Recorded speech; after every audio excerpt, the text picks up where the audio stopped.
10वी-12वी नंतर डोक्यात एकच प्रश्न, आता पुढे काय? डॉक्टर, इंजिनियर की आणखी काही, की काहीतरी वेगळं? पण योग्य दिशा मिळाली तर भविष्य उजळतं आणि चुकीची दिशा घेतली तर गोंधळ वाढतो. म्हणूनच दक्षिण भारत जैन सधेचे ग्रॅज्युएट्स असोसिएशन आयोजित 10वी व 12वीच्या विद्यार्थ्यांसाठी करिअर मार्गदर्शन कार्यशाळा. या कार्यशाळेचे प्रमुख मार्गदर्शक माननीय श्री विवेक वेलणकर, COEPचे पदवीधर, भारत आणि अमेरिकेत औद्योगिक व संगणक क्षेत्रातील 10 वर्षांचा अनुभव. करिअर, संगणक, स्वयंरोजगार, सामाजिक विषयांवर हजारो लेख व शेकडो व्याख्याने आणि हजारो विद्यार्थ्यांना योग्य करिअर काउन्सिलिंग. विद्यार्थ्यांनो, आजच निर्णय घ्या, भविष्य अंधारात ठेवायचं की योग्य मार्गावर न्यायचं. रविवार 18 जानेवारी 2026 सकाळी 9:30 वाजता श्रीमती सोनाबाई इंगळे सभागृह, चौथी गल्ली, स्टेशन रोड, जयसिंगपूर.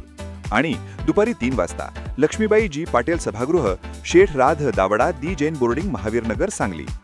एकाच दिवशी 2 ठिकाणी. तुमच्या आयुष्याच्या महत्त्वाच्या वळणावर योग्य मार्गदर्शन मिळवायचं असेल तर ही संधी चुकवू नका. योग्य करिअरसाठी योग्य दिशेने एक पाऊल. दक्षिण भारत जैन सभा.